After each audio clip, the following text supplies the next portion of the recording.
Okay, Gary, congratulations. Another victory, but this time on home soil. How was that for you? Oh, great. Listen, another 3 points. Spoke to the players at the start of the game about we have to improve our home record. I think we've got one of the best away records in the league, if not the best away record. But it's important that you have to try and pick up points at home. And the players have done that today against a decent Stenhousemuir team who at times put us under a bit of pressure. They've got good height, some good players. But the lads stood up to the challenge and I think in the end we deserved the 3 points. From Tuesday night, you included Rafa and Danny in the starting lineup.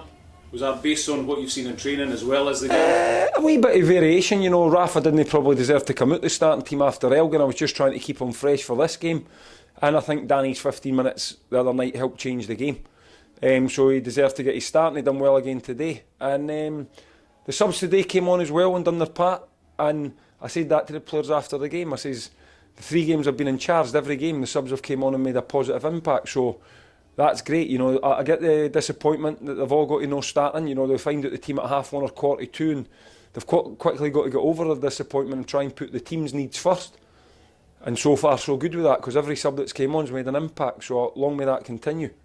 First goal, I thought myself, was exceptional footwork by Liam Brown. In fact, there was 2 stages of his footwork actually, to be fair, because it was a give and go, and then he gave it to release Rafa to score his first. Sorry, you know something, this is how much I'm caught in the game. Who scored the first goal? Rafa, right. Honestly, I got that caught up. But yeah, Liam did play some lovely bit, put him through in a great finish for Rafa. And then he'll actually be angry with me now because I took him off. I didn't know he was on a hat-trick. That's how much I'm into the game. I didn't even know who scored the goals. I'll have to go and apologise to Rafa now and say, sorry for taking you off. I don't know if he's ever had a chance of scoring a hat-trick before, so I'll need to maybe pay more attention when the ball goes in the net. Me being a defender, I'm trying to get us back getting organised. So, no, listen, great first goal. Second goal, good finish as well. The goalie nearly got it, but I think the power of the shot and the accuracy just took it away from him. And then the third goal, lovely wee ball through. You think Danny's got to hit it first time. He just takes his touch inside and then reverse. Great finish, Danny. We know the ability Danny's got. So the finish for the people that have played and trained with him for a long period of time wouldn't have came as any surprise. You felt the conditions made the game a bit messy in terms of our possession? We were delighted to get in front at half time because we were against the wind. And we got a good goal against the wind. And then, as I say, you go the game 1-0, it's in the balance, each team sort of even Stevens for me. And then we get the second goal, and then we lose a goal through no fault of our own because we clear the ball and Tomos is trying to block the first cross, goes down injured. And when we clear the ball, it goes right back to the person that Tomo would have been going out to stop the cross again. So there's nothing you can actually do there. Yeah. The player then gets time to pick his cross. And it's a good ball, and the guy at the back post got a height advantage on us, so that can happen. And then you think, how's this going to go? And I think Stenhousemuir did miss a chance at 2-1. Yes. If I've got my timings right, I think they'll be disappointed about. Yeah. But then we score a good goal, 3-1, and we see the game out. So, as I say, at 2-1 when they missed that chance, that could easily have went 2-0. But I always try and be honest with you, I think over the 90 minutes we deserve to win the game. Sure. And for the players to return 9 points after such a tough first week back, they deserve an enormous amount of credit. And start the second half, we saw young Sam Denham make his introduction, and I think going back to what you had said, when you came into the club, you felt that there was a need for another central defender, and you needed it today. We may need to go and get another one. We had to take Lee off, and Conrad's still no back, so just now, hopefully Lee isn't too bad, but I've not spoke to Scott yet. I hope it's more an impact injury rather than a muscle. But Sam, I just spoke to him there. I actually spoke to him during the week to say, look, I know you'll be disappointed. You've came to try and get some games, but the team's winning. The 2 games that we've won, 2-1, very difficult to change your back 4 to get you on the pitch. And I actually said the words to him, it's maybe a curse, says you're only an injury away from getting into the team.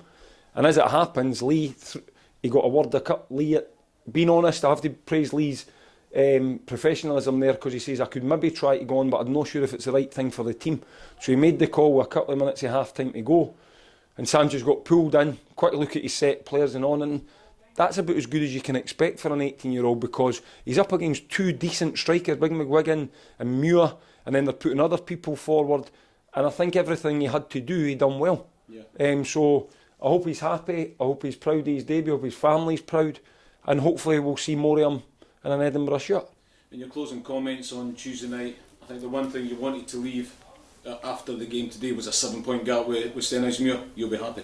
I am, because that's a if we were trying to chase somebody down with 7 points in front of us, you would think, whoa, that's a big ask. It doesn't mean it can't be done. Doesn't mean that if we take our foot off the pedal, Stenhousemuir won't be able to catch us. And they have got a game in hand that they can get that to 4. But I think that was my focus to the players today. I said, don't worry about up there. But if you can just win today, you're sort of pushing a team that's chasing us further away. And they've done that. And it was only just speaking to other news reporters that I found out that all the other results that have went for us, and we've actually climbed up to second. So I never knew that. Because as I say, I don't really pay too much attention to everybody else. Obviously you look when you get home and stuff, or you listen on the radio. Yeah. But so that's an added bonus. And we've built a bit of momentum. But see if we go to Cowdenbeath and just turn up thinking we're going to win.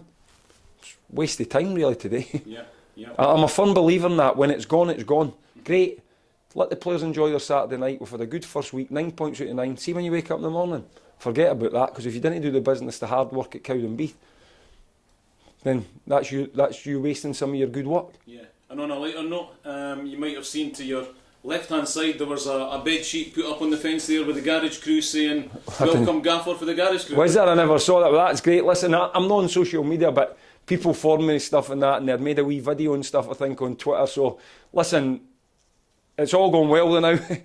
Everybody's behind you in that, but I've been in football a long time as a player and as a manager that you just keep rolling on to the next game, you know what I mean? But it's great. Listen, I've had great support for everybody at the club, not just the fans. People were sending me things. I think the appointment was well received on social media. So everybody gets behind you. That gives you a boost at the start. But I just come in and do my job, and I can't do the job without my staff and without the players. Some staff I don't know, some staff I do know. Everybody's mixing together well. We're all working for the same cause. But at the end of the day, it's all about the players. I can give them bits of advice and stuff like that. If they didn't want to work for me or didn't want to listen to me, there's not much I can do about it just now, you know what I mean? So let's not get carried away, but well done to the players. They should enjoy their Saturday night. I would normally say here when we're playing next Saturday, have a beer, but I'm not going to say have a beer because we've got another game on Tuesday, so they can have a milkshake or a protein drink or something in the night. And full focus for me tomorrow, watch our game back, and then I'll be getting a copy of the Cowdenbeath game, and I'll be on to that game because we need to just keep building momentum, building results, and see where it takes us. Well, the next time at the corner of the eye, hopefully you can see the bed sheet and you can hear the bongos. No, I did see that. But I had to say to one of the fans, he kept shouting over at me, he says, Hearts are getting beat, Cowdenbeath. I had to turn around and say, you need to stop talking to me, I says, because I can hear you. I says, and I'm trying to concentrate in the game, and after that he never shouted on any more scores to me. So listen, I believe he was a Hib supporter. No idea. But listen, it's good that they're behind, good that the young team are, we need that, we need the young people to come and support Edinburgh. And we want to just keep building our fan base. The way you build the fan base is getting results, getting good publicity for how you're playing. Fans want to come along and watch, and that's what we've got to try and do and build the club. Terrific. Okay, onwards and upwards then. Thank you. Look forward to Tuesday. Cheers. Thank you.